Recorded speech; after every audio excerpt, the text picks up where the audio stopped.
এমপিকে চেনা লাগবে বা ক্ষমতাসীন কাউকে চেনা লাগবে, হাসপাতালে ভর্তি হতে হলে সিট পেতে হলে কাউকে চেনা লাগবে, কিছু টাকা পয়সা দেওয়া লাগবে। আমরা জাতীয় নাগরিক কমিটি এবং পরে জাতীয় নাগরিক পার্টি থেকে অনেক স্টেক হোল্ডারদের সাথে ইন্টারাক্ট করেছি, এঙ্গেজ করেছি, অনেকগুলো সমস্যা আইডেন্টিফাই করেছি। আমাদের স্বাস্থ্য সংস্কার কমিশন যারা ছিলেন তাদের সাথে কথা বলেছি।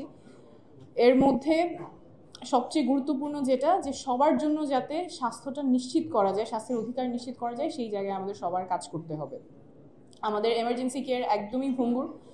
কারো যদি হার্ট অ্যাটাক হয়ে থাকে তখন সে ঠিক জায়গা সময় মতো যদি না যেতে পারে তার প্রাণ বিপন্ন হয়, কিন্তু ওই সিস্টেমটা আমাদের নাই। এবং হাসপাতালে গেলেও কখন যে চিকিৎসাটা শুরু হবে সেই ব্যাপারে আমাদের এমার্জেন্সি ট্রিয়াজটা কাজ করে না। আমরা প্রপোজ করেছিলাম যে একদম যখন সিমটম শুরু হবে তখন থেকেই অ্যাম্বুলেন্স থেকে চিকিৎসাটা শুরু হবে। And I am very glad to say যে স্বাস্থ্য সংস্কার কমিশন এই ব্যাপারে আমাদের প্রপোজালটা গ্রহণ করেছে এবং খুব সুন্দরভাবে ওনারা একটা এমার্জেন্সি রেফারেল সিস্টেম, পুরো এমার্জেন্সি সিস্টেমটা সাজানোর একটা প্রপোজাল দিয়েছে। কিন্তু দুঃখের বিষয় হচ্ছে স্বাস্থ্য সংস্কার কমিশন যে প্রপোজাল দিয়েছে সেটা বাস্তবায়নের কোনো রূপরেখা এখন পর্যন্ত নাই, কোনো পথরেখা নাই।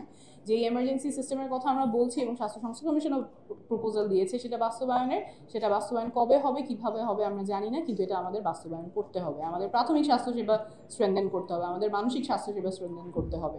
এগুলো আমরা জাতীয় নাগরিক পার্টি থেকে অনেক আগে থেকে কাজ করছি, সামনেও আমরা কাজ করব।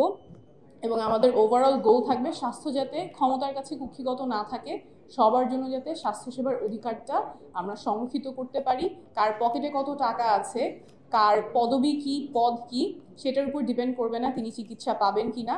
চিকিৎসার যার যেরকম প্রয়োজনীয়তা সেই অনুযায়ী তিনি চিকিৎসা পাবেন। এই জায়গায় আমরা কাজ করব এবং এই জায়গাটা আমরা নিশ্চিত করব। অনেক ধন্যবাদ।